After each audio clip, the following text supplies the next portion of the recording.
Welcome to Fat Man on Batman. I'm Kevin Smith. I'm Marc Bernardin. Hey! Yes. Such a delight to be here. It's been a minute since we've been here. Thanks for coming out this afternoon. Early show. It's like 4 o'clock. I know. I feel like a senior citizen. Is there a buffet or something like that? We're doing a pretty early show here at the Scum Villainy Cantina, our home for Fat Man on Batman, right here on Hollywood Boulevard in Hollywood, California. Put your hands together so the folks know that you're real.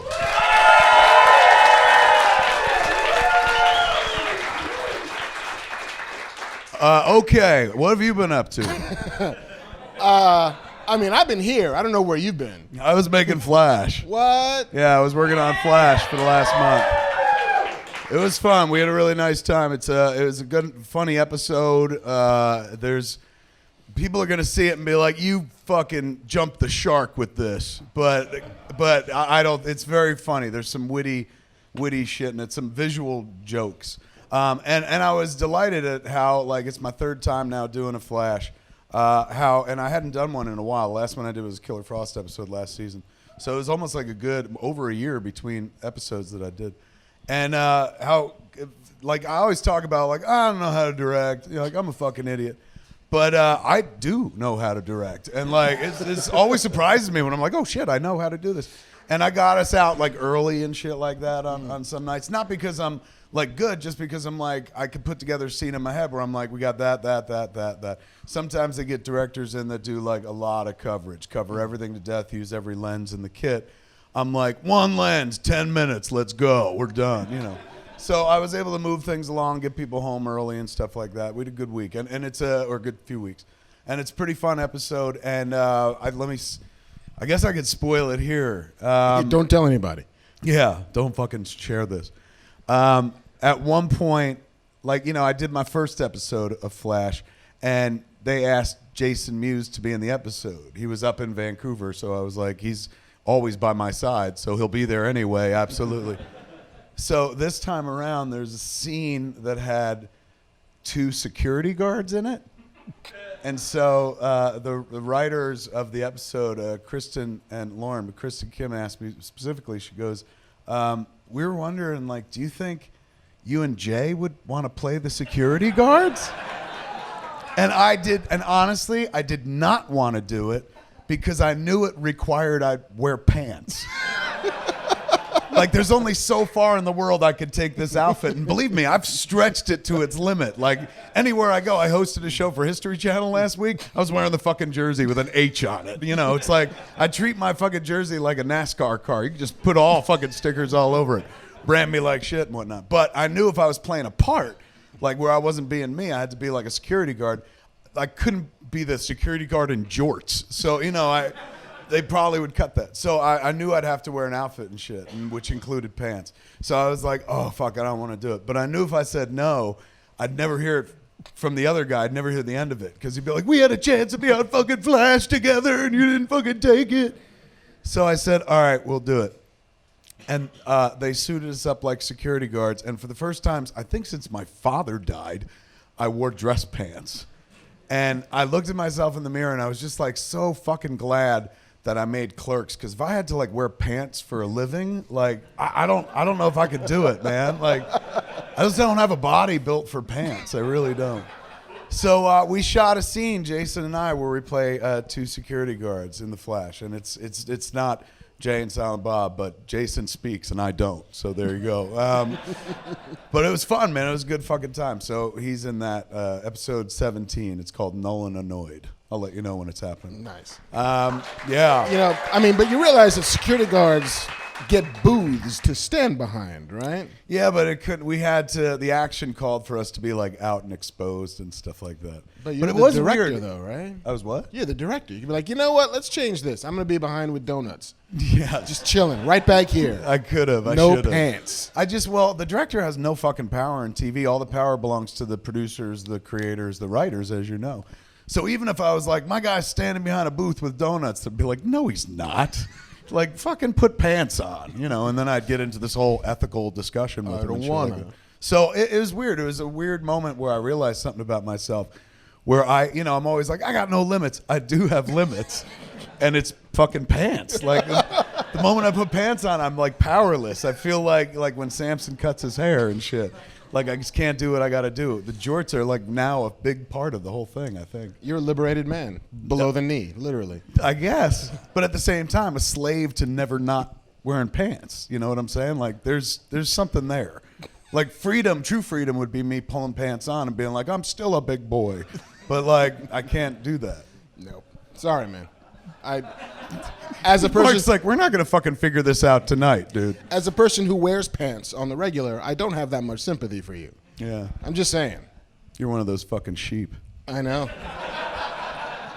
Put on pants, leave the house, take a shower. What have you been up to wearing your pants? Well, I won't tell you what I've been up to not wearing my pants, though. Okay. What? No, this has been the 3 weeks in which every nerd journalist who happens to be of any kind of color has been the busiest in the fucking world because there was a Black Panther movie that came out. And people expect black people to have sayings and feelings about Black Panther movies, which, is fair. Fair. Because all of us do. Yeah. So, yeah, there's been a lot of press. I was on the Fox television networks. What? I know, not Fox News. They don't, literally, I would burst into flames if I crossed the threshold, even if they invite me in. But no, I did like a fucking noon on Fox 11 out local here. Fox. Local Fox. Where they're like, tell us what Black Panther means. What did they call you? Marc Bernardin under your name. Local Black Panther fan? I tried to get them to do Dazzling Urbanite, but they did not go for that. What'd they go for? They went for writer/journalist. Not fucking podcaster, man. You could have plugged the show. I know. I'm out there every day, Fat Man on Batman. I'm living the fucking Fat Man on Batman. What was it like going on Fox and it was not talking about our podcast at all? It's like, do you do a podcast? No, I don't. Yeah, at no. all. Why would you think that? That would be weird. I'm a grown man. I wear pants. Don't you see that? It was so fucking weird because when I was a kid, I went to college at St. John's University in New York. And that university pretty much fuck, seriously? I did, for real. I'm DMC, in the place to be. I went to St. John's University. You went to the same fucking college as DMC? I did. I didn't meet him, though. Doesn't matter, man. Wow. But when I went there, they were all about pumping out technicians for live television. So they had, editors and cameramen and boom operators and all that shit. So they had a full-on control room and a full-on TV studio at this university. And it was basically just a bunch of fucking fat dudes sitting behind cameras, not really wanting to do the work that these kids were telling them to do, but they fucking did them anyway. Sounds like my biography. But there were always people there. And I go to this Fox station, and everything is fucking automated. All the cameras are robots. Yes. Which is so fucking eerie because you walk into this room that's cavernous and there's nobody in it but the two people on TV. Yeah. And just everything is just swimming around you. It's like fucking Runaways. Not the cool Hulu show, but the Gene Simmons killing people with robots show. The Tom Selleck movie? Yes. Deep cut, pull. Deep fucking cut. It was a little bit scary. Yeah. And they say, watch out for the robots. And I've never heard that before. On a news set. Ever. Dude, I walked Nobody into tells a me, watch out convenience for the store robots. in New Jersey, into a quick check, and went to check out, and there was nobody there. It was just robotic registers, and I was like, "This is Clerks 3." Fucking. But so yeah, I can understand it. Yeah, they don't tell you that's how the robots are How long actually were you going to take on TV? over. 8 minutes. Does it fuck you up being on TV still? I don't care who it is. When it is, if I'm on TV, I'm like, oh my God, I used to watch TV as a kid. So it still impacts me. Does it impact you? It's a little fucking weird. It is a little weird. Do you tell people? Do you call people like I'm gonna be on Fox? I call my mom.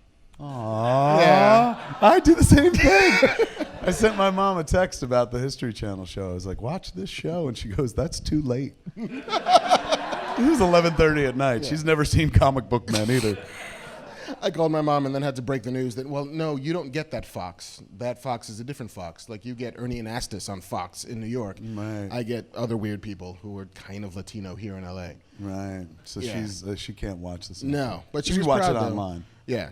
And it's funny, Oh my God! So she'll never be able to check. You can call her every week and be like, "Mom, I'm on TV again Guess this what? week," but you can't see it. I robbed a bank, but you don't know. There was I went to opening night of Black Panther, the Thursday night at the ArcLight, and it was amazing. It was magical. It was like church, but for people who love superheroes. But after the showing, there was like 50 or 60 guys out there, and like 20 or 30 women, all of which work in TV in some fashion. A couple of actors, a couple of actresses, but a shit ton of writers. You recognize a lot of folks? I recognized a bunch of folks. It was like, the barbecue that you got invited to and didn't know that everybody else got invited to, but you're all glad that you're there. And so somebody took a picture of like 40 of us just kind of standing there, like thrilled to fucking be there. And that picture, a guy named Brandon Easton posted it, and he said, well, here's 40 young African-American men. Young was very kind of him. All of which, soup to nuts, make television. Like there's showrunners, there's staff writers, there's any and all in between. And we're all here and we're all fucking so proud and so thrilled to be here. And that photo went viral. Like it ended up in like fucking Deadline and Hollywood Reporter, and it got something like 20,000 retweets for a dude who's got like 500 followers on his account. And my mom sees this photo, and she and her sister-in-law are trying to find me in the photo. And I was like, where's Waldo? Because I'm really fucking short. And all of these dudes are like 6'1" and 6'2", and like handsome and strapping and young. And my mom's like, where were you in the photo? I know you were in the photo. I was like, yeah, I'm in the back, Mom, I swear to God. But you were there, right? Yeah, no, I was there, I promise. Yeah, just like you're always on the news, Marc. But no, it has been a really like heartwarming at times and maddening like 3 weeks. Why maddening? Because you didn't make Black Panther. That's why I was mad. I was like, fuck, damn it. It's maddening because for all of the amazing warmth and all of the wonderful feelings and this great communal spirit that's been rallying around this movie, there's always like the 10% of the people who are like, I don't know, why couldn't it have been White Panther? Who's saying that? The internet. Oh. You know that. Marc. I mean, don't listen to the internet.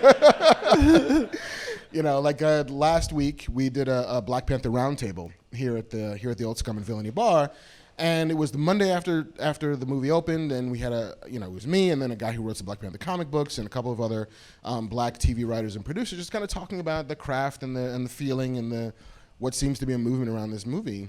And some dude on the YouTube comments, which I know I should not read, but I'm a weak man, was like, what, they couldn't find a white dude to talk about Black Panther? I'm like, I mean, yeah, I'm going to talk about it with a white dude in like a week. Just like, give me like, look, I got to talk about everything with this one white dude. Let me just hang out for a minute. But yeah, I mean, there's always going to be somebody who wants to pee in the pool, but who gives a shit? Because it's been amazing. It hasn't been, and I love the movie. I did a review, and it's up on the channel already, and I think they put it out on the audio version of Fat Man and Batman as well. But I pointed out in the review, and I was waiting for someone else to jump on it, man, like other people, but nobody else pointed out. First cinematic appearance of Black Panther? Not Civil War. Before then? Even before that. Tell me. 1989, Spike Lee, Do the Right Thing. Kids hanging out on the corner are literally reading throughout the issue, throughout the movie, issue of Black Panther. Wow. And at one point, Bugging Out wants everybody to boycott Sal's. Like, Sal, we're going to boycott your fat pasta ass. And he's like, you try it. So Bugging Out's trying to get everybody to boycott Sal's. And he talks to some of the kids. And they're like, no way. And Martin Lawrence is one of them. And he's like, as good as that pizza is and shit like that. And one guy goes, Black Panther pizza? Because they're reading a comic book. And in the comic book, Black Panther's eating a piece of pizza. So he goes, Black Panther pizza? We eat pizza, boy. And that's it. So it was a really fucking funny moment in the movie. And that was like one of the earliest movies that I bonded with young Jason Mewes over.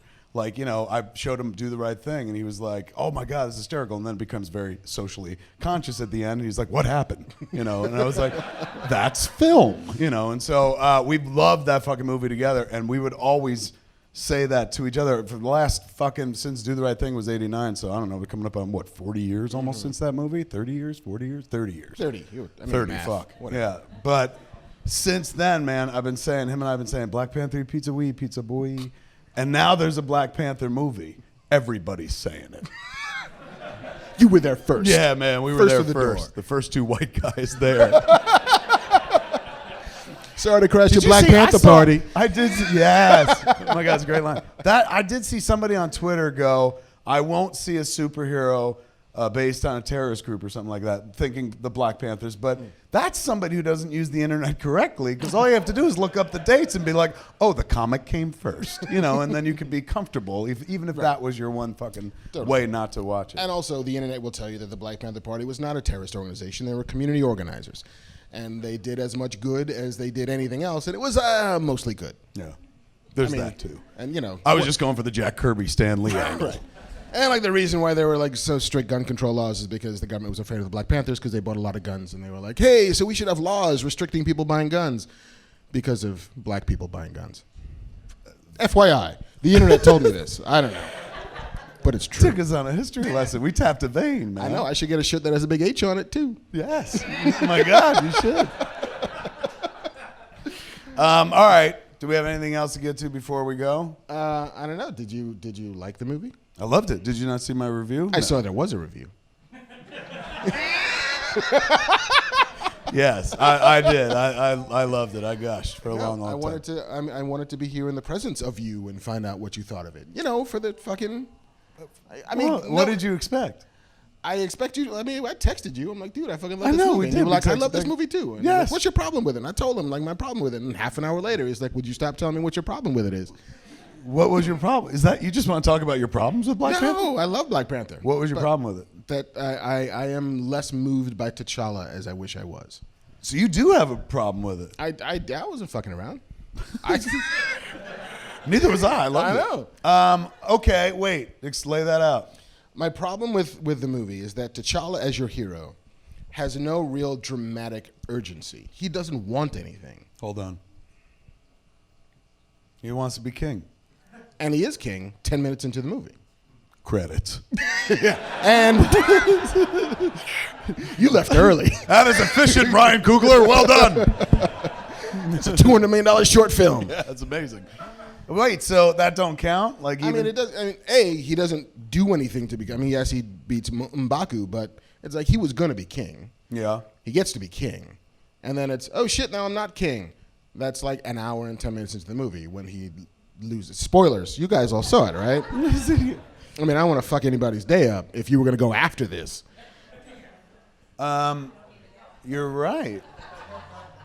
Oops.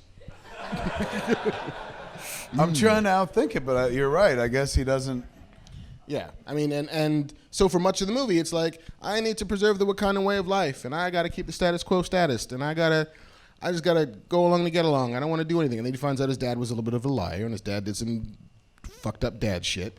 And then he's like, crisis of conscience. And then I got my ass kicked by Killmonger. And then I died. And then he's like not there for 10 minutes. And then I'm alive again. And then I got to get my throne back. And then, all right, that's all cool. But for a good hour of that movie. He's reactionary? He's very reactionary. And the great ideas in this movie, the what do we do with Wakanda, don't come from him.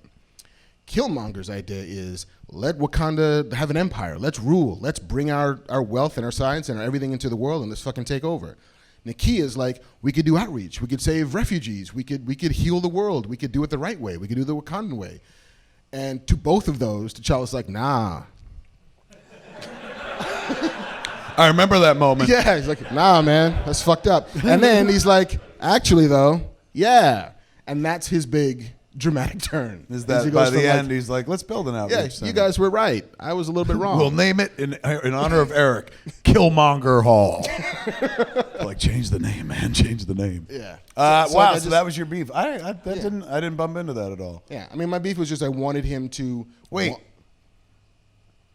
What does Superman want in Man of Steel? Let's not go using Man of Steel as some bulletproof. All right, hold on. What does Peter want in Spider-Man Homecoming? Peter wants the girl. Peter wants to be accepted. Peter wants to be embraced. Peter wants to not have to hide himself that much. Peter wants everybody around him to be able to accept him for who he is, including Tony, including Happy, including the pretty black girl, even including May, who he'd like to not have to keep secrets from. Mm-hmm. You know, and it is, like, I understand Spider-Man's story. It's a story of a fucking teenager who wants to be a grown-up and nobody will let him. And so you don't see that in T'Challa? Arc, not that particular arc. Not that particular arc, but I think there's ways in which you could have underscored that a little bit. Like, don't make him king right away. Make him have to earn a living. Make him not be a great king off the bat. Like, he shows up and everybody loves him. Like, Okoye loves him, Nakia loves him, his mother loves him. We have nothing but faith in you. The council is all on his side. Like, you're going to be a great king. Just don't go off and do the same shit your dad did. But hey, you held nothing but promise, and we believe in you. Like, maybe don't believe in him so much. Let him earn it.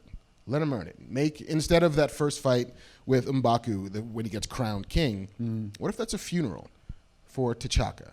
What if it's like, if you want to show me Wakanda, you want to show me the world, which that sequence does incredibly well, make it about honoring the past. Make it about the lineage. Make it about we're burying the last king.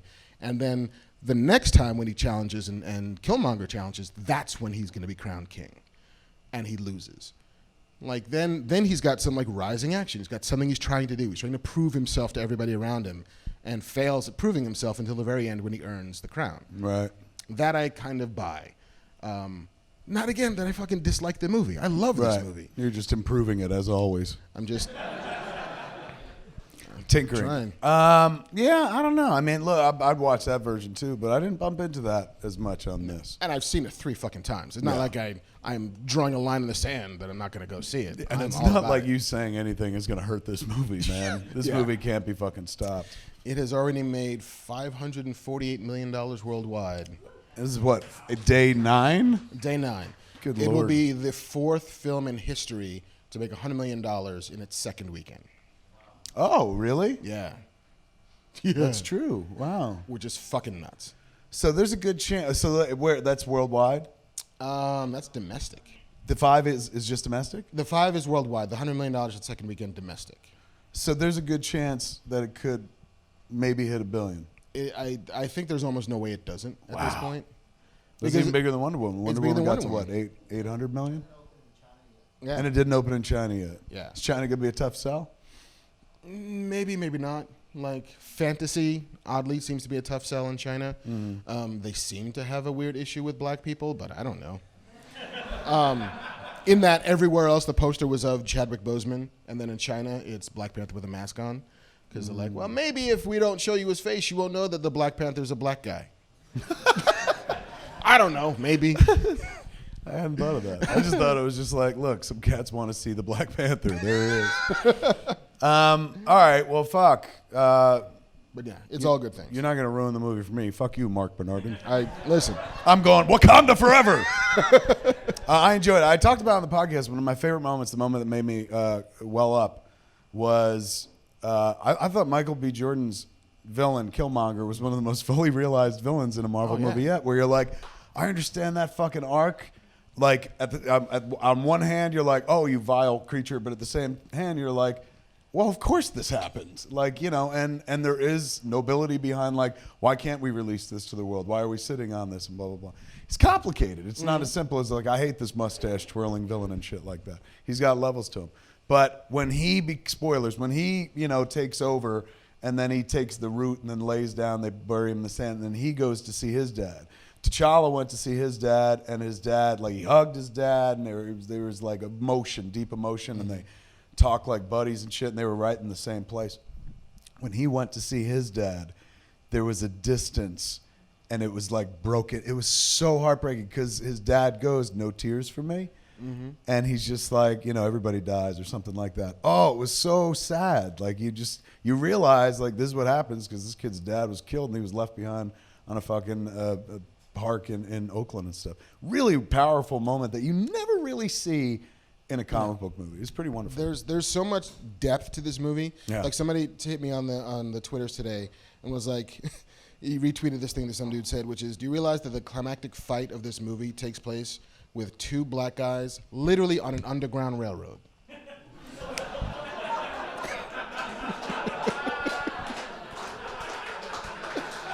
And I was like, holy shit! Yes! Wow. And again, that is the conversation that, like, Ryan's not keeping that a secret. Like, he's not like, guess what, guys? There's going to be a fucking railroad. Don't tell anybody. It's, no, hey, Disney, I'm going to spend like $40 million of your money doing an entire CG sequence with these 2 guys fighting each other on an underground railroad. They're like, yeah, all right, go ahead. Have a good time. I feel stupid for saying this, but do you think he was conscious of that? I I mean, you were a filmmaker far more than I am. I remember yes, I was a filmmaker far more than you were, and I remember at one point reading in the newspaper, like, we shot Clerks in black and white because we couldn't shoot under the fluorescent lights in the store with color film. We would have had to recolor time. It would have been expensive and shit like that. So I'd asked Dave Klein at one point, I was like, what happens if it was black and white? And he goes, it doesn't matter. There's no color there. It's just brightness. And then we can shoot under the lights in the store. I said, fuck it. Let's shoot it in black and white then. It's cheaper.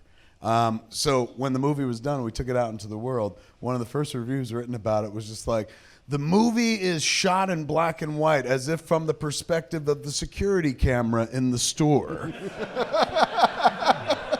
And so from every interview there forward, I was like, well, we shot in black and white because we wanted to have be a mise-en-scene of like the security camera in the store.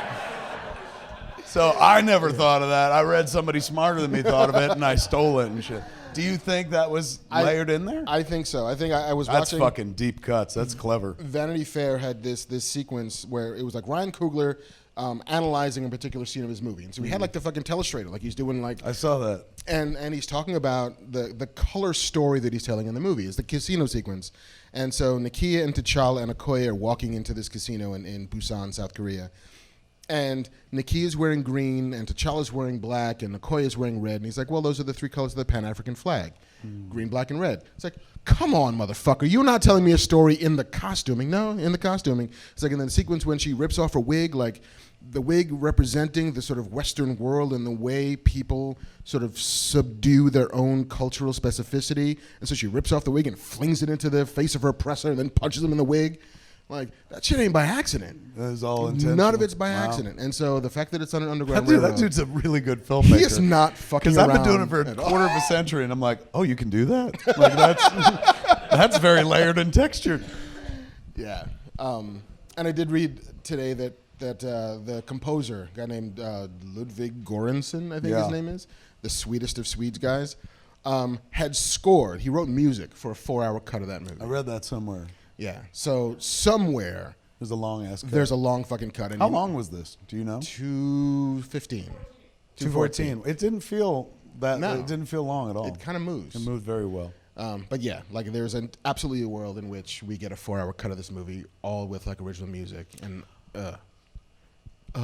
Let's talk about Letitia Wright. Holy shit. my favorite Disney princess is Shuri. Hands down.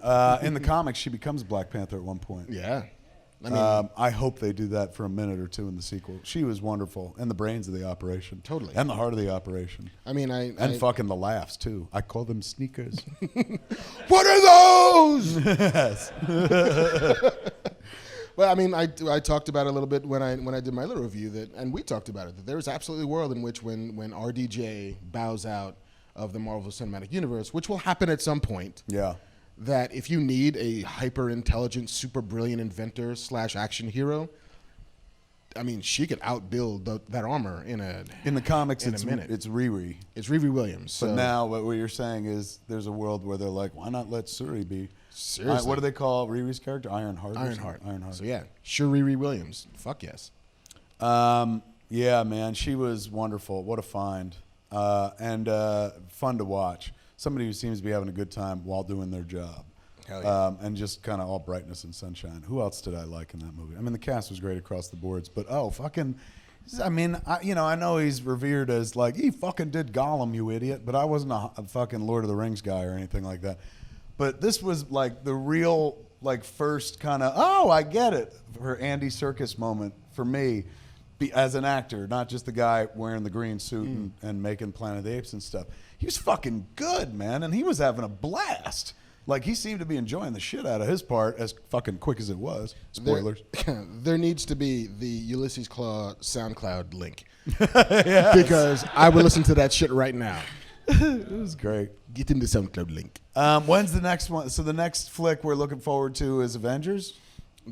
Yeah. And it's right now late February, and that happens in May? Mm-hmm. Memorial Day. Right on. So, and between now and then, any other... That happens before that? No, that's after, right? We get... Oh my God, my heart stopped. I was like, stop it! Another reason to live. So there's Deadpool is... Deadpool's when? Avengers, Deadpool, then Solo in 3 weeks. Avengers, Deadpool, and Solo, and Bang Bang Bang. Yeah. Oh, that's like my childhood come to life when like they used to have great fucking epic movies come out week after week after week. And yeah, is it even the summertime yet? No. Fuck. I mean, I'm pretty sure it's still February. I know people are like worried and stuff, but my God, what a great time to be alive. Oh my God, 3 fucking fantastic movies in a row. Although I would Bread and circuses, that's all I want. I know. I would give like 2 less great movies to have like the rest of the world not suck this much. But if it's gonna suck anyway, Stop then, being so selfish. yes, I will happily take Wrinkle in Time in When's that? That's very 13 soon, too. days. Yeah, March 8th. I've been seeing posters for that all over the valley and stuff. Yeah, that's about to happen. Reese Witherspoon's in it though. I'll get through it. She's not in it much though. Is that right? Have you don't seen it? Did you read the book? You know the source material? I read the book when I was like 9. Right. In like elementary school. Movie's gonna be huge, right? Yeah, it's gonna be Gonna massive. make all the monies. I mean, whatever monies that Black Panther will leave. Oh my God! How much does that lead us into the news? How much Black Panther? Is it time for the news? It is time for the news. We're gonna segue into the news, folks. We're ready to fucking talk about the shit that makes the fat man on Batman, whatever. How much has it made so far? $548 million worldwide. You said that, I forgot. That's all right. No. We'll do it. Wow, that's fucking huge. Yeah. Do you know, like, there was a little bit on, I want to say it was on BET or something, that Donald Glover and his brother Steven wrote jokes for Black Panther? Donald Glover. Donald Glover, Lando Calrissian. Our Lando. Atlanta. Childish Gambino.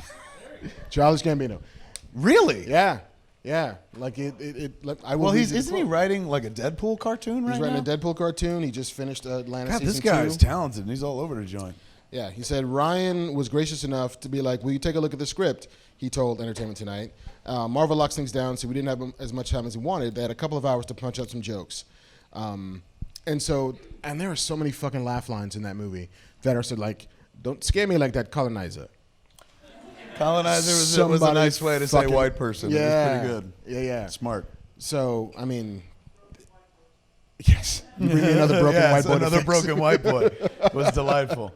And that's when you knew right then and there. You're like, oh shit, we're going to see fucking Bucky. Mm-hmm. That's the broken white boy she's talking about. Where was Captain America? Because at the end of the Avengers, or no, at the end of Civil War, he dropped off Bucky and they put him on ice and they were in Wakanda. But he wasn't sticking around. He's like, I'm going to leave him here and fuck off. Yeah, he's got to go be nomad, I guess. He went to rescue everyone else from the... Is that what happened? Well, no, oh my God. I'm so ashamed to call myself a storyteller. That's right. That's what happens. I thought that was some impressionistic bullshit of he's there for you. But he literally fucking showed up. So he drops Bucky off. But that PS scene happened after that, I thought. yeah. It's out of order? How do you know that? Man, fuck you. Call that an How do you know that? Did I miss that somewhere? Bucky's not with them. When he goes to rescue He people. goes to drop off because clearly there's... Okay, so I'm fine. I'll buy into it, but it's opinion, right? All right. No, it's clearly because Bucky and all them take off. Everyone's still in jail. They have to, like, Bucky needs, like, they put Bucky on ice. And then But they don't put Bucky on ice until the post-credit That's the last sequence. tag. That's the last thing you see. That's not in the final scene when, you know, he beats the shit out of the guards and he's busting everybody out of jail. Like, you just get that last shot of him, like, in the cell. I still think it's subjective. I don't think that's fucking bona fide and shit. I was gonna give it to you, but that's more subjective than anything else. Right. Yeah. Either way. But in any event, that's the idea. Is he dropped him off? That's what you think. He dropped him off in Wakanda and then went and rescued everybody else. And we know all those cats. Well, I don't know about Ant-Man, but like they're in the running Wakanda shot in the Avengers trailer, right? Right. So is that all the people that was in the jail? But the Hulk, he wasn't in the jail. Right, and Black Widow's there. And Black Widow's there. The closing credits aren't always the strongest thread. Excellent point. Okay, all right, enough about that. Hey, we have Batman news. Oh, fuck, that's good. I know, right? On a show called Fat Man on Batman. Okay, but Speaking of which, let's plug it up, man, or plug it out. Justice League is available right now on Is it? iTunes and video and Ooh. DVD and Blu-ray and stuff. Okay. Like that. Home video. Now you can watch it at home and shit. Yes. Bring the magic home.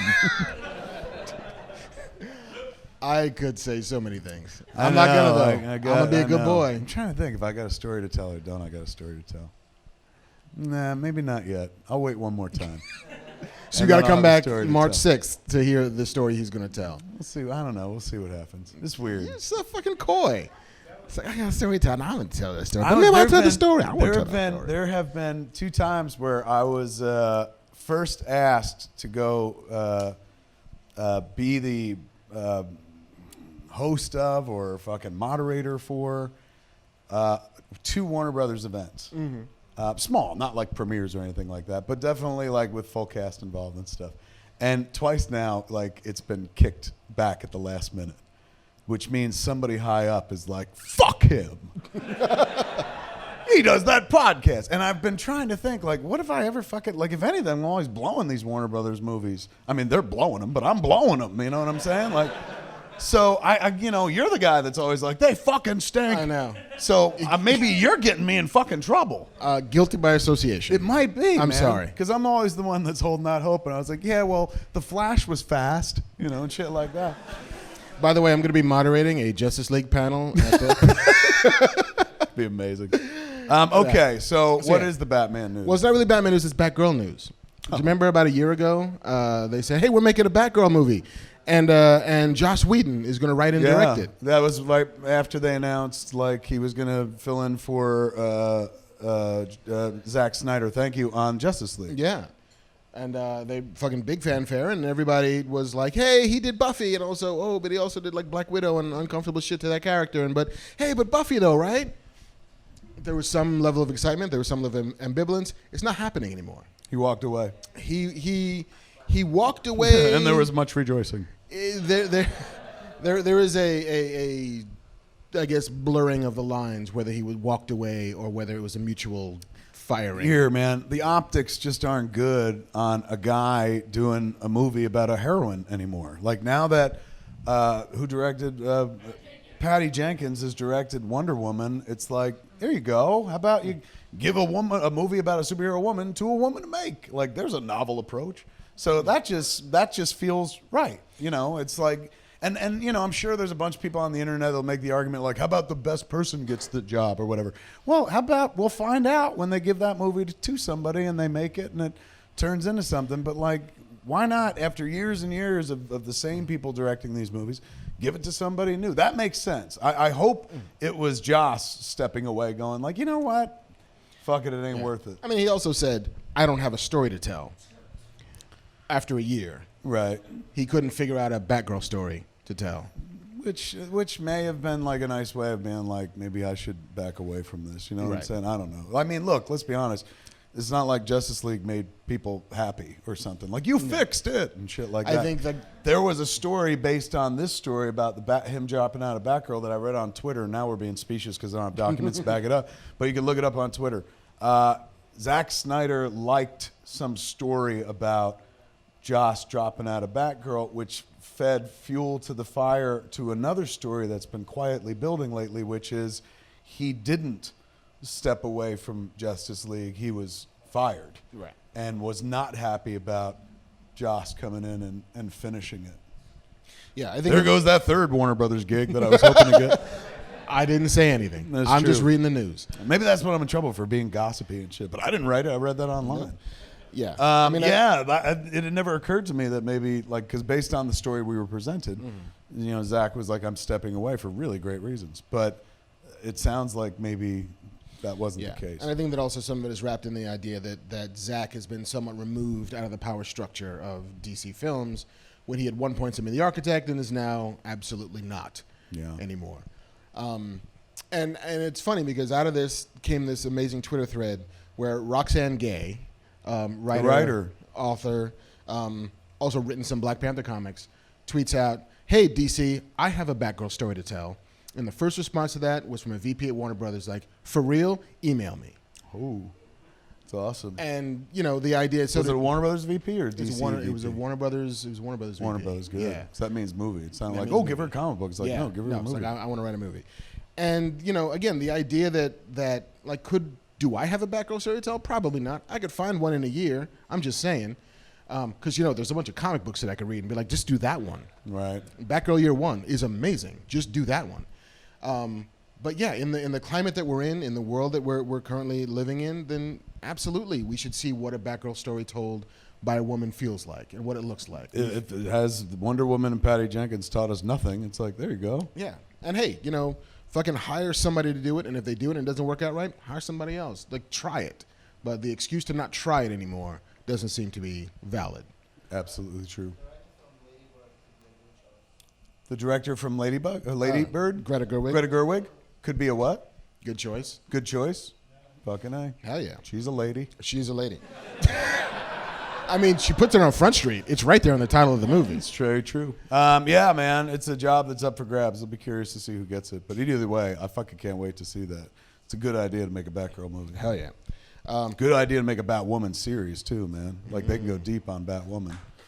There's so much. There's a lot of texture, character to play with. A lot more story there. Well, I'm not gonna say a lot more story. Barbara Gordon's wonderful. Totally. But with the Batwoman story, you get I mean, and that's one of the things that have been part of the conversation about more interesting stuff. Yeah, about Black Panther and about diversity and representation, and there was talk that apparently they had shot a scene in Black Panther where one of the Dora Milaje was voicing her attraction to another member of the Dora Milaje. That there was a homosexual, not even subtext, text to a scene that in the 4-hour cut of that movie existed, and in the 2-hour and 14-minute cut of that movie got dropped. And, Black Panther can be a lot of things to a lot of people, but it can also be an arc for every representational desire that people have. Like, it's got to tell its story. Right. But there have not been any stories about overtly out superheroes or even characters in superhero movies. Right. And so if you want to get into that, and if you want to get into that in a real way, then Batwoman kind of gets you there. It does, instantly. Yeah. And it also gives you like, hey man, Bat. It's right there. People seem excited about that. So there you go. All right. So do you think she winds up getting the gig? I think she winds up having a couple of meetings. I don't know what her story to tell she has, but I mean, she's a fantastic writer. I mean, if for nothing else than the fucking PR of it. And also just like this should make agents very afraid.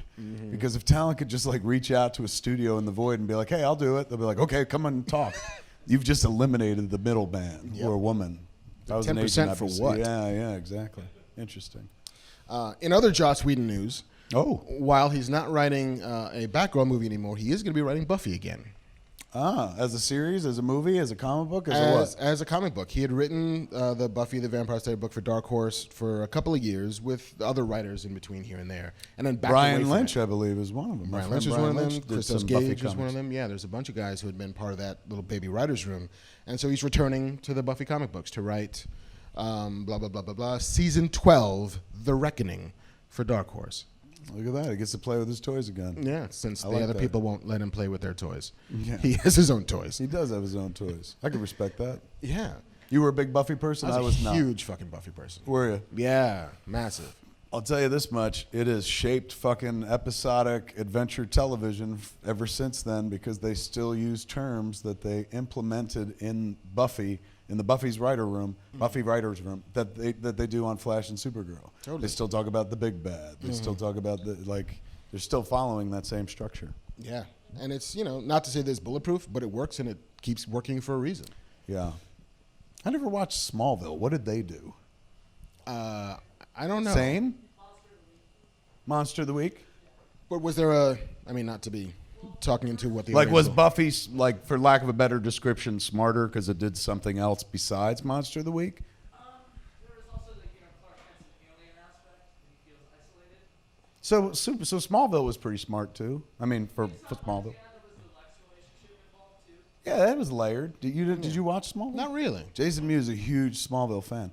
And whenever I go work on these CW shows, I'm always like, man, I can't believe they're doing these shows based on comics that I used to read as a kid. They're getting this shit right. And so many people that work on those shows also worked on Smallville. And then they're like, I guess you never watched Smallville. We did it for 13 fucking years. Yeah, that's what they point out. I was just like, we're doing fucking Legion of Superheroes. They're like, we did it on Smallville. And in the beginning, they tell me stories too. Like in the beginning, Smallville, I guess, was to show strength. They had this sheet metal, which they still use to this day, that when punched, it has a real metallic look, looks like real metal, but like it's light as fucking paper. And air cannons were a big part of the show, because whenever somebody moves fast, they blast you with the air cannons. So when they started Arrow, they were like, we're not going to do any of that shit, man. None of that Smallville shit. No air cannons on this show. Until Flash showed up. And then all of a sudden, it's all air cannons, man. So I was talking to one cat who was a DP on Smallville and now is director in like in the world of CW shows. And he was just like, you can't get away from them air cannons. If you're going to do a show about heroes, you need the fucking blast, you know? And so they have them on set. But I was not deep on Buffy. You went deep? I went deep on Buffy. I started with Firefly. Firefly was my Joss Whedon injection. That was your in? That was my infection vector. And then I started to just slip back into everything else that he did. So I did Buffy, and then caught up with Buffy in Lifetime, and then Angel, and then Dollhouse for reasons that defy me. Eliza was not the reason. But it was Joss. Like I was a Joss fanboy, so I went for it. And you know, for better or worse, it's a flawed show. There are moments that are great, there are aspects that are awesome, but on the whole, not great. Oh, really? Yeah. That's your what? That's your final of Buffy? No, of Dollhouse. Oh, of Dollhouse. Yeah, and I left Buffy behind. Rearview mirror. All right. Yeah. So fuck Joss Whedon. So in summation, are you for this? Him going back and doing season 12 in comics? Again, it's the toys that he invented. It's characters that he clearly has an affection for. That hey, if he can get back in there and play with them, if make him feel better after failing miserably at Batgirl, then go for it. Mixed bag week of news for old Joss Whedon. Yeah. Giveth and then it taketh. All right, what else we got? You know who was getting a star on the Walk of Fame? Mark Hamill. Yay! Absolutely, finally, man. I honestly was surprised he hadn't had one yet. He is the 2,630th star to get a star on the Walk of Fame. Now, granted, it's because somebody's got to pay for that star. It's not like an Oscar, like just bestowing upon you the right. Yes, to have but a star. not everyone. You can't just buy a star. You actually have to have like a name, and there's a list and shit like that. Right. There's a vetting process, but it helps if you've got, marketing might of Disney behind you going like, we would like to do this. Yes, Last Jedi is going to come out on DVD. How do we promote that? You know how? Mark Hamill gets a star on the Walk of Fame. He told a charming story about Harrison Ford told him when they were working on Star Wars, he's like, I already have a star on the Walk of Fame. And Mark Hamill was like, no, you don't. And he showed him a picture, and there was a Harrison Ford star. Apparently, there was a Harrison Ford, not him, from like the fucking 1910s or 20s that had a star on the Walk of Fame. Mark's full of cute stories. Why didn't he have to change his name then? I don't know. Because that's the way that works. You would think, but maybe this was pre-SAG or something like that. I guess. Cause maybe he wasn't even an actor. Maybe he was one of the other things, like radio or some such shit. So now, which one of them changed? Michael Keaton's last name is not Keaton, right? Yeah, he is Michael Douglas. Michael Douglas, that's it. So yeah, he told the story I saw on Late Night one night where he shows up at an airport and a guy is holding a sign because he's like, I don't go by Michael Keaton, I go by Michael Douglas. And so when he gets off the plane, the guy pick him up had a sign that says Michael Douglas, and then Michael Keaton walks up to him, and the driver was like, no, he didn't know what to do. He's like, do I just drive Michael Keaton home and fuck Michael Douglas? And his story, not mine, but very cute. All right, where are we going next? They're making a Jurassic World 3, whether you want it or not. Fuck, I saw that because I saw a date and I'm like, oh, that seems far away. I thought I saw a trailer. But then I noticed, I looked closer, I was like, 3? Yeah. They've already hired a writer. They've already dated the movie. So they feel very confident June about 2021. Which seems far away. Isn't the new one coming out now? Yeah, new one's out in June of this year. So that's like 3 years from now. Yeah. It wasn't 3 years since the last one, was it? Yeah. Was it really? Yeah. God, fucking time flew by. All right, so for some reason I was like, that seems a long way away. Did you like? You thought you liked? I had a great time at Jurassic World. One of the most fun experiences I had in a movie theater that year. When spoiler, and everybody must have seen it. Who gives a fuck by this point? But when the T-Rex shows up, I was a sucker for that. I was like, oh my God, I know him. Like, fucking, he's a good guy now. Like, that was dope. I He's like that. the Arnold Schwarzenegger of dinosaurs. Yes. Like in the first one, he's a fucking asshole, but in T2, Yes. he's fucking like thumbs up as he dies. Oh my God, you're right. They stole the Terminator model. I didn't realize it. Fuck, I'm not talented. So yeah, I enjoyed it. Did you?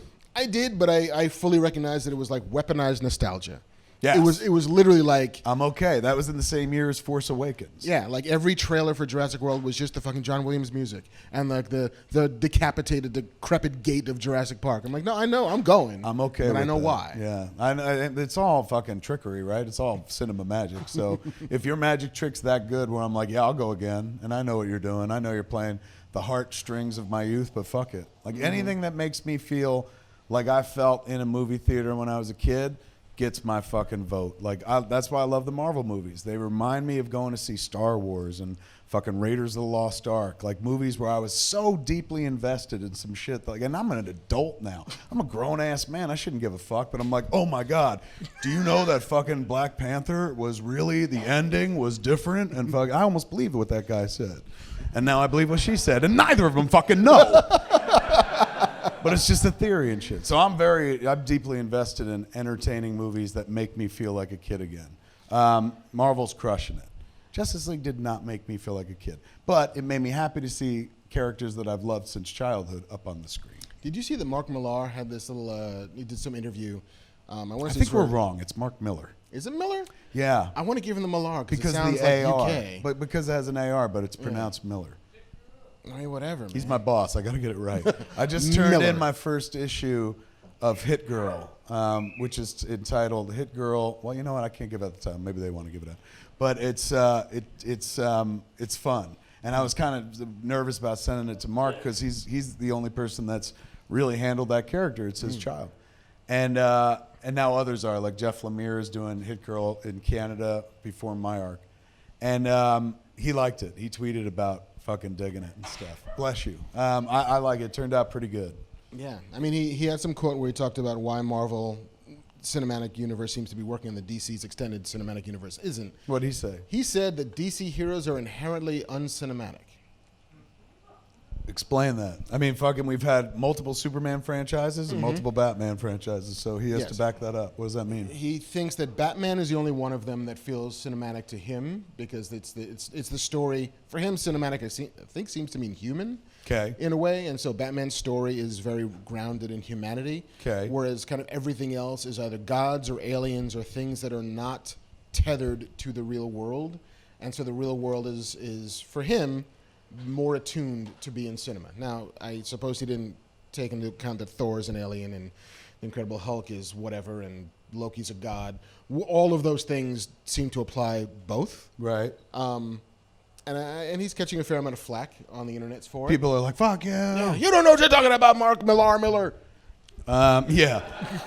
Mark Miller, who's written for like not only both of the big two and written epic arcs for both of the big two, including fucking one of the greatest Superman stories ever written, Red Sun, who was then probably the most prolific fucking creator since Stan Lee and Jack Kirby to build a multiple character fucking universe that was then translated to cinema, and each one of those movies have done very well so far. I got to give him the benefit of the doubt. Like, he seems to know his fucking shit, man. He knows his business. He does. I mean, I don't happen to like the DC movies, but I don't think it's because they're inherently uncinematic. I think it's just they haven't cracked how to make that code work. Yeah, I agree with you on that. But, all right, Marc Miller. Whatever you think. But honestly, I give the dude a lot of fucking space, man. He's done it. Like, a lot of people got opinions and shit. This is a man who's like talked the talk, but he's fucking walked the walk. His whole life have been about comic books, and he sold Miller World to fucking Netflix. Yep. Like, he knows what he's talking about. For a couple $100 million. Yeah. All right, what do we got next? Speaking of childhood nostalgia, did you play Dungeons and Dragons as a kid? Not really. I loved the cartoon, which I know is nothing like the fucking game. And I didn't know anybody that played the game. And also, I'll be honest with you, it seemed way above my pay grade. Seemed like it required a lot of imagination. You know what I'm saying? Like, there's no real like figures or something like that. Like, it's, you're making shit up, and you're like, ooh, now you're facing an orc, and you're like, what, where? And they're like, in your mind, asshole. So yeah, but I respect it, but I never had people to play it with. Did you? I did. And? I kind of loved it for like a year and a half. Like, I was all about it. Like, I had my own set of dice, and I had all the fucking manuals and shit. I had graph paper to be a dungeon master, and yeah, I was fucking deep into it. And? Then my balls dropped, and I was like, hey, sports and girls, and D&D kind of fell by the wayside. I've got funny feelings in my dungeon. My dragon. Can I roll a natural 20, please? So you gave it up? I gave it up. And not because, I mean, I still have fond memories of it. I still have, like, kind of inklings to want to play again. Right. But for me, playing Dungeons and Dragons at, like, 13 or 14 years old was training for being a TV writer. Oh, that makes sense. In that you're sitting around a table with, like, 7 or 8 other people. You're all telling the same story together. It's collaborative storytelling. You're all establishing the rules of the world as you go. You're establishing the things that can and cannot happen.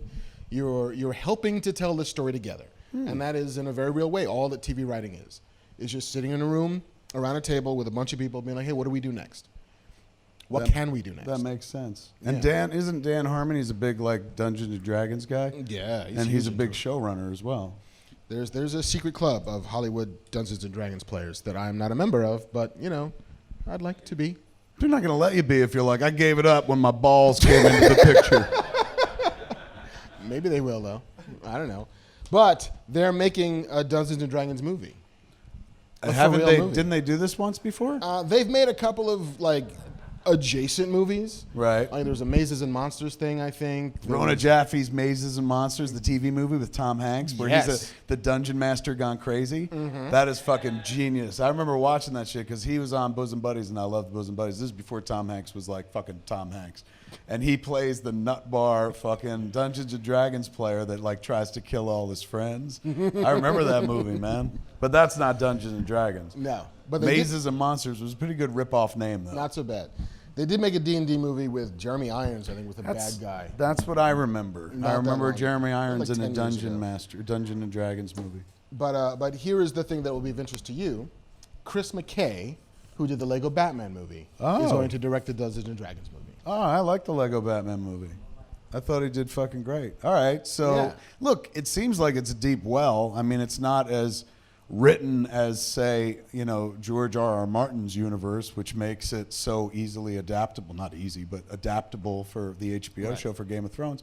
But you're in Game of Thrones adjacent country and Hobbit adjacent country with fucking dungeons and dragons. So I guess that makes sense. Like, who's going to be the dragon, you guys? Yeah, really. I look, I'll give anything a shot. I mean, that's my only problem with it, is that it doesn't have the recognizability of character the way that Lord of the Rings does, or even The Hobbit does. Because there's no set, There's like, no this is people. your Sauron. Like, you get to Right. make up your names and shit. Right. At least, you know, the way most people play it. There have been an extended universe of books and shit with a couple of characters like Drizzt Do'Urden, who was a dark elf who was incredibly popular. Really? Yeah. Did you ever watch the cartoon, the Saturday morning I cartoon? did, yeah. It was good. It's fucking awesome. Yeah. I mean, it's I no followed it. Thundercats, I but- enjoyed that fucking Did you? story. Yeah, it was good. I mean, it's no Thunder the Barbarian, but it was fine. Thunder the Barbarian just had, like, Ookla the Mock, and that's it. Princess Ariel, do not slight me, my Princess Ariel. All right, fair enough. Lords of Light. All right, what else we got? That is it for the news. That's all the news we got? That's all the news was fit to print. Fucking A, kids. You know what that means. When the news is over, we turn to you for the content of the show. So that means we open up the floor to Q&A, man. Now, we got tickets for 4DX. Given to us once again by our good friend Brett Deacon and the good folks at 4DX. We got 10? No, 10 tickets. So that means we got 5 questions to give these out for. Right now, Black Panther is playing at the 4DX theaters. Is that true? Yes. And so we've got, as always, 2 sets of tickets, or 5 sets of tickets, 5 sets of 2 tickets. So you don't go like 1, please. Like you get to go with a friend and shit like that. Do we need them to stand anywhere specific yet, or that's not happening? Not yet. That's next time. Bless you. All right. So JC's got the mic. He will pick out the people asking the questions. We will get the Q&A underway. Hey, how are you? Don't forget, make it relevant to both of us. Oh, Can't- no. This is especially for Marc. Yeah. You coming on the show has been the best thing ever, especially watching you, listening to you, kind of grow your wits. You know, talking with this guy right here too.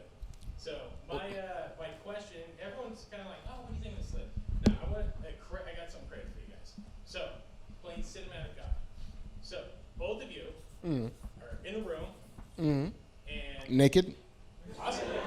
All right. So just say you're in limbo, and you get out of this limbo. Are we wearing pants? Yes, you're wearing pants. Because he won't come if we have to wear Yeah, pants. I'm out.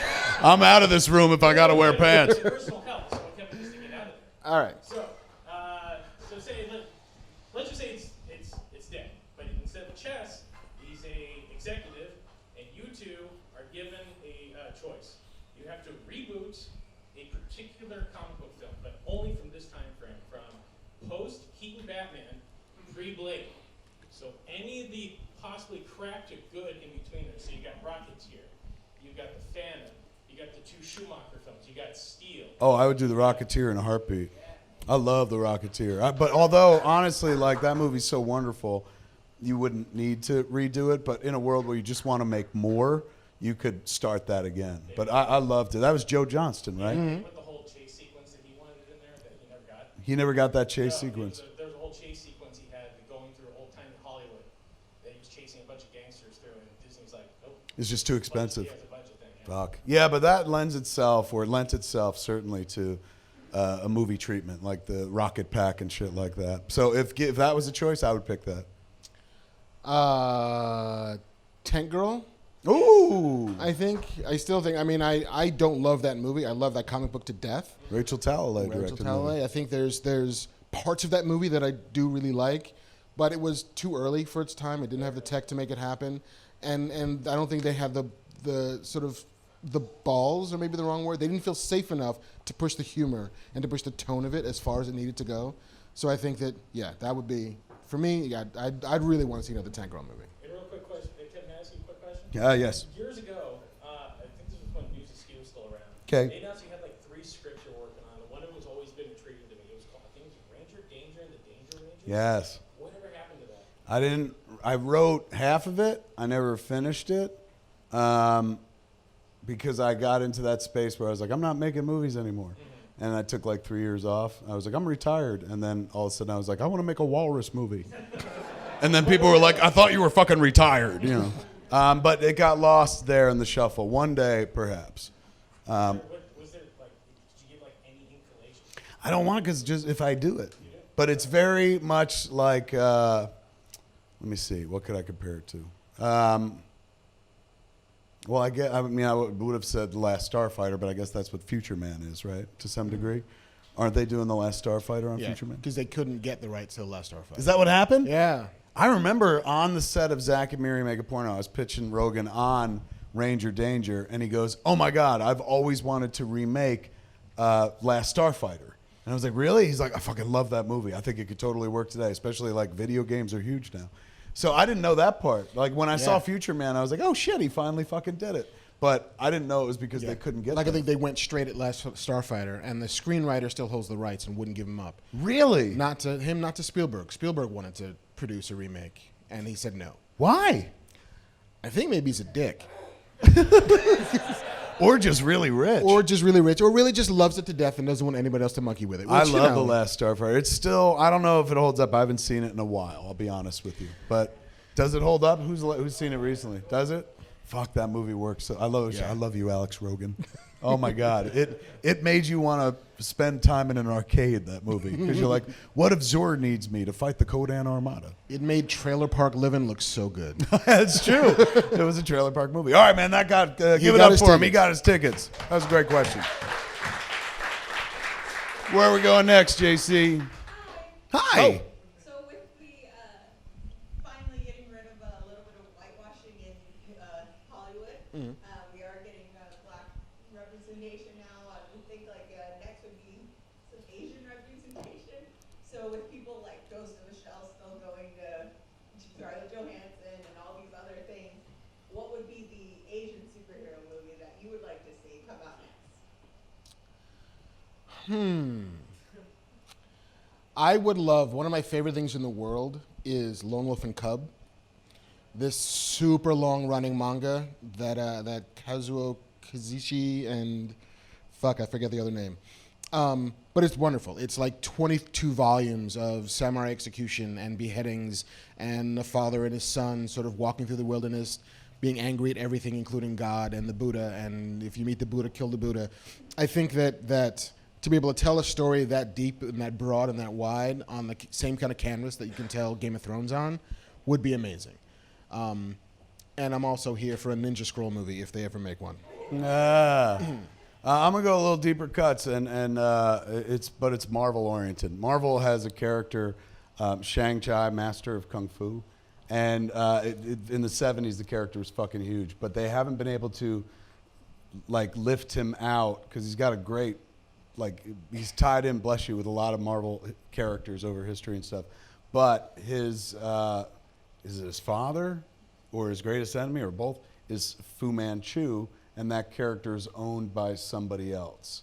So it makes it rights-wise problematic. But I would love to see that just for the old school Marvel fan in me, see that come to life. I do feel like Marc had a great point when they announced the Defenders, when they were like, we're doing Iron Fist. That would have been the perfect place. It felt like, you know, to do an Asian lead, but they went with the other guy, who was pretty thin. In every way. Yes. But yeah, so I would go for Master of Kung Fu. Walt would die if he made that movie. That's why. It's Walt. For years, being friend of Walt Flanagan, he was the one that turned me on to Master of Kung Fu. You know, it was religion to him. There's also a world in which, and I don't even think it's a weird world to say, but I think Namor is probably an Asian dude. Oh, fuck. Yes. And I would fucking kill to see a Submariner movie. Who owns that? It's not Marvel. It's Universal, I think. Why do they have it? I think when Stan Lee came to Hollywood in like the mid-'80s and Marvel Comics was broke, he sold everything. He just literally was like, who wants what? And that's how Sony gets Spider-Man. That's how fucking... But isn't Namor part of Fantastic Four universe? I think I think he broke off on his own in a weird way. He just fucking split up the rights. And there was also, I think I read some article that Sony had the option to buy everything from Marvel. Yeah. It's like $25 million. Back in the day. Back in the 80s. And they're like, meh, we'll just take this. That's crazy. We'll just take your Spider-Man. But you know what? They weren't selling him. The linchpin, the keystone is Kevin Feige. You need somebody with vision. And that's what they needed. If they could have got him for $25 million, that would have been a steal. Because not just those characters have been around forever, and movie studios have been around forever, and people have made comic book movies, but nobody could crack the fucking Marvel universe. You know, until, to be fair, let's say Blade, then the X-Men, then Spider-Man, but then you're talking about everything else. Like, come on, man. Like, they make movies where Iron Man is the lead. That was never going to happen in our lifetime. And now they make movies where Thor is good. You know what I'm saying? Like, fuck. It's amazing. All right. Wait, you did get we tickets. answer? Yes, we did. You win tickets. Give it up for her. She wants some tickets. Can you pass these back? Where are we going next, JC? Hey! Hey! Before anything, I know this might be pandering, but I know you're a fan of hats, and wanted to give you a hat over here. Thank you. I signed one up here. Yes. All right. So was I supposed to do that? Yeah, no, perfect. Perfect. It's for our podcast. Two fanboys and a filthy casual. Two fanboys and filthy casual. My favorite part of podcasting is coming up with names, right? It's so punk rock. Like, you could just fucking make up any name you want for a band. Exactly, and we spent like a couple of weeks with my friend Lewis and I, just kept and the Herald just kept them coming up, and that was the name that we came up with. Fantastic. All right, plug aside. What is your question? Oh no, I know. Considering that considering that a majority of the major characters in comic books and comic book movies are male and Caucasian, and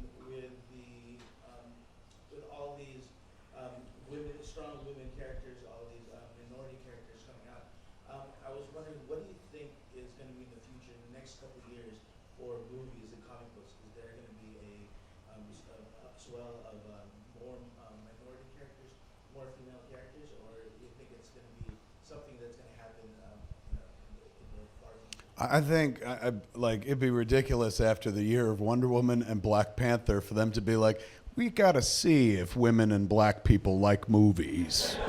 You know, clearly the answer is like, oh my God, if you give anybody a great movie, they'll go see it. And it's nice if there's representation for you. So I would imagine we're going to see a dramatic shift in the business. There was something I just read today where I was like, oh fuck, that seems to be the Black Panther effect already happening. I forget what project I read about where I was like, holy shit. Fuck. But yes, you're going to see a bunch of things start happening. Like, that Batgirl story is part of that. Like, hey, now this guy's gone, and it opens it up for, a woman to direct it. So I think it's going to change very fast. They've seen how much money they can make by appealing to people other than the same fucking people all the time. You? Yeah, I mean, I have to think that in every studio, every executive is being asked, where's our Black Panther? And I think we're going to see some shitty versions of these for a while because the desperate rush towards, the gold rush never really actually elicits the great stuff. You have to wait for storytellers to have the story they want to tell. The difference that we're seeing is that storytellers like Patty Jenkins, like Ryan Coogler, are being supported at such a level that diverse storytellers have never been supported before. Like Marvel spent more money on Black Panther than they've spent on any other solo hero movie before. It was like $200 million. $200 million. Bless you. Like they made more toys for this than they made for any other movie. Is that right? Yeah. How are the toys doing? The toys are doing pretty well. But the idea that scale is what's the changing, defining character. And yeah, I mean, I think that Hollywood loves an anomaly. They love a thing that seems like it only works once and they can excuse by never having to do it again. And for a long time, that's what, movies that would pop with diverse cast would be. That's what movies that had, female filmmakers and female leads would be. Oh, well, it happened that one time. We can't possibly expect to do it again. But this calendar year seems to be the, oh, no, like Get Out comes out.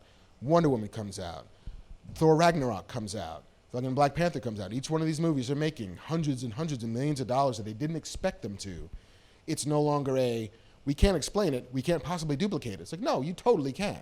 Here's the roadmap. But you have to realize that it's about empowering diverse filmmakers to tell their stories through their lens.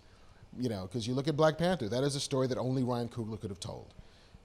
And he could have, Fruitvale is also a story that only he could have told. But Marvel had to say, you know what, we want that story that only you could tell to be ours. And here's all of the fucking money.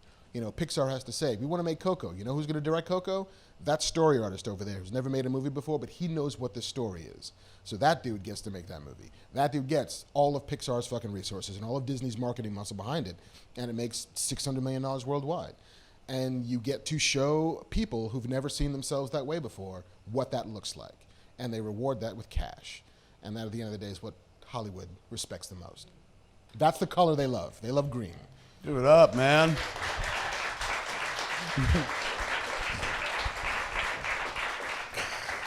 Well, Marc Bernardin put it on Front Street, taking all the joy out of movies. All right, that gets that definitely earns some tickets, man. Give it up for him. His question gets some tickets. You're going to see some 40X movies, my friend. I feel like the Candyman in the Willy Wonka thing. Like that seems like it should have been a fun song, but it saps all the life out of this movie. Which song? The You Can Build a Rainbow. You think that saps the energy? Man alive. Really? Yeah, it's fucking get to the whole like grandparent orgy in that house and then move on to the golden ticket. I don't need to see this dude. It's true, and we never see that dude again. Nope. Shows up, sings a song, moves on. I like the song, though. Not a bad song. Sammy Davis does it better. True. So carrying on. Yes. Hey guys. Hi. Just wanted to ask you what the success that Black Panther is making all around over the world. Could you see Ryan directing a Star Wars movie in the future? Fuck yeah. There's nothing that Ryan Coogler can't direct or won't be offered right now. Like, it doesn't even matter if he was suited for the job or not. Like, he's made a movie that's going to make $1 billion. He will be offered the keys to the kingdom. He'll have his choice. And why, if they were like, hey man, you want to do a Star Wars movie? I mean, I could see him going, yeah. I mean, I don't know him at all, but like, I could also see him going like, I got this going on over here. I'm fine. I have my own Star Wars. You know what I'm saying? But yes, I think he'll be offered everything. Making a Bond movie first, but I don't know if. Yeah. I mean, Bond has a weird thing where, I mean, it's an unwritten rule that only directors of British descent can in some way make it. Like every director of a James Bond movie has been British. Is that right? Yeah, soup to nuts. Like even Lee Tamahori was Australian, which is technically had been a British Commonwealth. Colonizer, yeah. So now, do they let a kid from Oakland make a Bond movie? I don't know. But after I see that casino scene in Black Panther, He did make a Bond movie. That's his Bond movie. Yeah. Yeah. Danny Boyle is the front runner to do the next Bond. He's a great director too. I think Ryan can do whatever he wants to do. I think Ryan is also of the like one for them, one for me mode. So the next movie he's making is about a school teacher in Oakland, starring Michael B. Jordan, and it won't cost $200 million. But, Is that true? Yeah, yeah, because like they are the fucking Scorsese and De Niro. He likes to act. He likes to direct him. Yeah. So, but yes, whatever he wants tomorrow, they will give him. They will offer him. Keys to the Kingdom are given anybody that can make people money, and they assume they'll be able to repeat that magic trick for the rest of their career. And sometimes they will, like Steven Spielberg. Totally. And sometimes, they won't. But Ryan seems like he will. Creed, I mean, like everyone's talking about, oh my God, Black Panther proves. But for me, I'm like, Creed was a big budget movie that took a franchise that like made probably $1 billion at least over the course of its lifetime, all those Rocky movies, because they weren't making the crazy money movies make these days, but over years in home video, probably made $1 billion. And he breathed life into it. That was never going to fucking happen again. Yeah. Like, it's certainly, like, maybe... No, I don't think... Honestly, I don't even think, like, fucking Stallone had it in him. I don't think he was thinking, yeah, one day I'll do another Rocky. He seemed to do his last Rocky and he was done. So he proved that he can, like, breathe new life into something and make money with a franchise. Black Panther is just further proof of much of the same. So, he'll be able to do whatever he wants from now until the end of time. And he's 31 years old. So he's got all the time. All the fucking time. He's made 3 movies. Each one of those movies have been like 94% on Rotten Tomatoes. Wow. Like it's the world is his fucking oyster. Good for him. He made a great flick. That's a wonderful fucking movie, that Black Panther. It's really fucking enjoyable. Yeah. The fucking Creed is a minor miracle. Like, I gave a fuck about Rocky anymore, I was so done with that shit, and all of a sudden I was like, I care again. I want him to get up the steps. But I cared more about fucking Creed. Oh, fuck, my favorite moment of that movie is when he's out cold and they do the fast montage, and then they show his dad, and he goes, and fucking pops up. Oh, fucking, any dad moment in a movie that, like fucking Field of Dreams. Dad, you want to have a catch? I'm like, ah! That had it for me. Why didn't you bring the boy home? Oh, my God. All right, yes, that gets some tickets. Give that man some tickets. And we got one set of tickets left to go. Where are we going? Hi. Hey, 2 quick questions. Fire away. Specifically for Kevin Smith. Okay. As a fellow New Jerseyan, Taylor Ham or pork roll? Pork roll all the way. Taylor Ham is a name for snobs. Thank you. Second question, with the Marvel problem of still killing off their villains, do you think they'll bring back Red Skull? And since Hugo Weaving doesn't want to play him anymore, who would you cast? And would they bring in the real Mandarin and Pink Panther? Oh, my God. This is like a multi-part question. All right, let's do it first. So Marvel kills off their villains. You're right. I hadn't really thought about that. They do. Except for Loki. Yeah, fucking, because they know we know he's going to be a hero before it's all said and done. He's already been a hero a couple times, but he's going to go out nobly. I've been watching Thor Ragnarok over and over because it's on home video now and shit. Like, I think his death scene is meant to foreshadow his death scene. That's my guess. Like, I think I would not be surprised if we saw a scene very much like where he's like, make sure they put up a statue with the bendy horns. So, yeah, you're right. He's the villain that keeps getting a pass. And the Vulture got to live as well. Yeah, fuck it. They even killed Claw and fucking Killraven. But Red Skull is still out there. Hugo Weaving will never play it again. He's not interested, right? He hated it or whatever. He said that publicly a few times. He might, right? Like, he's like, oh, shit, these things are making money. I love Marvel. Make mine Marvel. But, yeah, that's somebody you could easily recast, right? Because at this point, he's no longer the other guy. He's total Red Skull. Who would I make the Red Skull? I mean, the obvious choice for me is like Fassbender. He's already fucking Magneto. He could pull off the leading villain guy. And I think he speaks German. So you're halfway there, man. He's tall. They just put some makeup on him. It's all good. Find me a Skarsgård.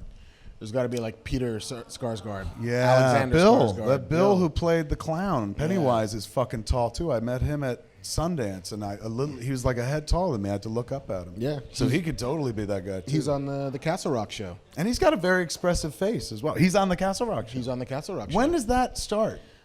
Summer 2018. If I had So to that's a guess, I would couple say months. post Comic-Con, because they'd be morons if they didn't do They'll do a big convention Yeah. thing there. Yeah. So 5 baby. What? Is that what yours is on? Yeah. Episode 5? Episode 5. You got your name on it? Yeah. Is it you solo or you share credit? I'm sharing credit. With who? A guy named Vinny Wilhelm. Is this a big deal for you? Not a black guy.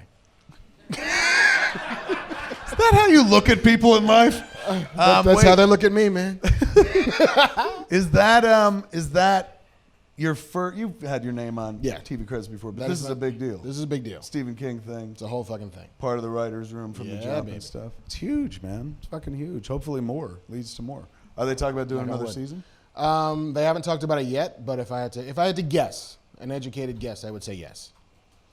Me and Marc are cooking up something. Hopefully it fucking works. We'll let you know more as it unfolds. Knock man. on wood. Yeah, but I've sat next to Marc now for many episodes of Fat Man on Batman, and I hear say it over and over again. You hear me say it like, "Man, he's fucking smart. He knows how to do story and shit." So whenever I need story, I turn to him. And there's a thing that we've been working on, which might pan out. So we'll let you know how that goes. Was that the last question? That was the last question. Give that man some tickets. He got some tickets. Did you picked, right? I did. Skarsgård.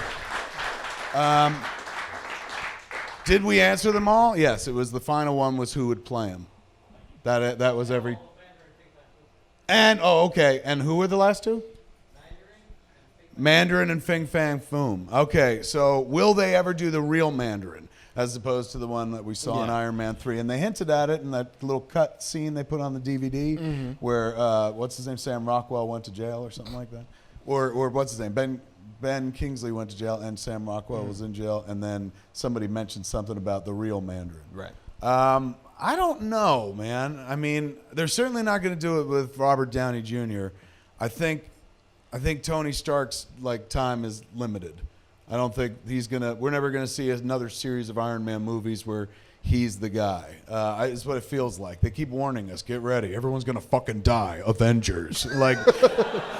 So I think he might be one of them because he's the guy that gets 2 deaths, right? Tony Stark gets to die nobly to save the Marvel Universe. And then he gets to live on as the voice in the suit if they want to go that route. He could Tony downloaded his consciousness into the suit, so he becomes the new Jarvis, or Friday is who it is now. What happens to Friday? That's fucking anybody's guess. She's like, no, Mr. Stark, and he replaces her and shit. You know what I saw? Did you ever see Blade Runner 2049? I did, yeah. I finally fucking caught up to it. And for, since it came out, I was like, I don't have 6 weeks to watch a movie because it was like 3 hours. So one night I had 3 hours and I was like, fuck it, let's go for it. And we watched it, and it was more of a duty. Like, I was like, I have to watch this because I'm a filmmaker and filmmakers like Blade Runner and shit like that. But once it started, I was actually fucking in. I thought he made a dope flick, man. Like, he's still like 0 for 4, 4 for 4, however fucking many movies he's made. He's cracked the code. And it was a pretty good mystery. Like, even though it wasn't what I thought it would be. And I was kind of delighted by the whole thing. And I forget why I brought it up because there was something specific. And it triggered my memory about it. Mandarin. I forget. Tony Stark dying. 2 deaths. Tony Stark dying, 2 deaths. Oh, yes! Fucking in. Well done. Thanks. In the movie, it's dope if you haven't seen it. Like, they sell a product in the movie. I forget what's Joy, Joie or something like that. And it's kind of like in Her, that movie.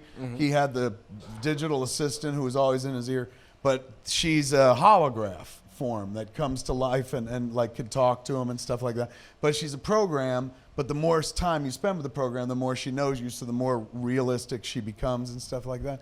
And at one point, he's like, she goes, put me on the home, like she's on the home system, but she's like, put me on the travel mode thing, which is dangerous. Like, upload everything to this thing, because then if something happens to that, the idea is she's fucked. And she's just, again, a fucking digital program and shit. But she spent so much time with Ryan Gosling that she, knows him and they have this relationship. And there's a moment in the movie, spoilers, where fucking that is threatened. Her whole existence is threatened. And I felt like incredibly moved where I was like, don't kill her. And then I had to stop and be like, number one, she's digital. Number two, this is a movie, shut up, and just fucking kick back. But it was so well done that I got invested to the point where I was like, oh, I was bummed out. I don't want to spoil it. She gets fucking killed. And so I was like, I don't oh want to my spoil God. it, but I'm going to. I gotta. But it was dope, man. If you haven't seen Blade Runner yet, Check it's it worth out, a watch. man. Yeah, and I think he might win for cinematography. Deacons. Yeah. Like, it seems to be his year. He's been nominated multiple times. Still hasn't won it. But that movie was beautiful from start to finish. Yeah, we're not going to get to do an Oscar prognostication episode because I think the next time was the 6th after the Oscars. Right. But you're doing a whole fucking IMDb jammy jam, right? I am. For IMDb, they're doing like a watching party. It's called the IMDb viewing party or something. And so there's an Oscar pre-show. And then during the breaks of the Oscar telecast, we come back and talk to people and shit like that. I'm most excited. Look, I'm excited to do the whole thing, but I get to talk to Tatum O'Neal at one point. And fucking the Bad News Bears shaped my life. Engelbert shaped me particularly, but the whole fucking movie shaped my life. So I look forward to fucking talking to her. She won an Oscar for Paper Moon. She was the youngest person, I think, to ever win an Oscar.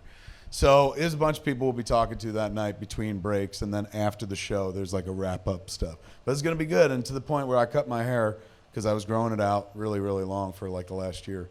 And then I was like, you know what, this looks like shit. So I just cut it. And I also, part of the reason I was growing it long is I was willing the budget for Jay and Silent Bob reboot to happen. I was like, by the time my hair is long enough to be Silent Bob, we'll probably have the money. And, it's coming. It's just like still slow going and shit. And I said to myself, if you cut your fucking hair, for sure the money's going to come through. Because then that means like, oh, that fucking work, god damn it. But I don't give a shit. As long as we have the budget, I'll wear fucking fake hair. So I cut my hair to get ready, and I'm wearing a tux for the event. Yeah, which is fucked up. So I don't think I'm wearing pants, though. I'm wearing jean shorts. I mean, you got to Can't draw wear the line. pants, man. Can't wear fucking pants. But yeah, I'll be wearing from the waist up, I'll be all tux, and from the waist down, total jersey. But that'll be happening next week on Sunday, yes. Thank you for the plug. I would have totally spaced on that. So we won't have a show before then? No. What do you think's going to win? Get Out. You feeling it? I'm feeling For it. Best Picture? I think so. It's going to beat Shape of Water. Shape of think Water so. has been taking all the awards in advance. I think so. I think Guillermo wins Best Director and Get Out wins Best Movie. Wow. Well, to be honest with you, like I love Shape of Water. Like, is a beautiful movie. I think it was my favorite movie of the year. I think it was originally your favorite movie of the year too. And it's cinematic and shit like that. But in terms of a movie that is impactful, game-changing, of the moment, yes, I would say hands down it feels like Get Out. I wonder if that'll happen. Maybe it'll be the same thing this year like it was last year with like Shape of Water. Wait, Get Out. Huh?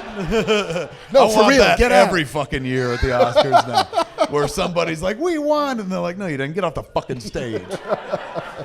Ladies and gentlemen of the Cantina, Scum Villainy Cantina, have you had a good time this evening? I cannot thank you enough for coming out tonight, man. As always, we'll be here. When's the next show? Do you remember? March 6th. March 6th, we'll be right back here at the Scum and Villainy Cantina doing Fat Man on Batman again. It was tough. I liked going to do Flash quite a bit, but it was actually tough to not do this show for a few weeks. And I watched people on Twitter be like, what happened to Fat Man on Batman? I'm like, nothing. I'm at Flash, man. Fat Man's at Flash, man. So hopefully folks didn't think we gave up the show or anything like that, because I seriously love doing the show. It's one of my favorite of the podcasts. I like podcasts where I get to talk about myself a lot. Obviously, there are a bunch of them, but I like podcasts where I talk about other people's shit. Because long before I was a filmmaker or storyteller, I just liked other people's shit. I was a fan. I just loved movies and shit. So the idea of coming here, sitting around a bunch of people who are getting drunk while we talk about movies is a glorious thing. I can't believe we live in this amazing fucking world. So I thank you all for coming out and being here at the show tonight. And most of all, I thank my co-host. Give it up for the amazing Mr. Marc Bernardin. Come on! And that is Fat Man on Batman for this week. I'm Kevin Smith. I'm Marc Bernardin. Tune in next week, same fat time, same fat channel, smodcast.com or YouTube.com/Kevin Smith. Good night, Hollywood! Woo!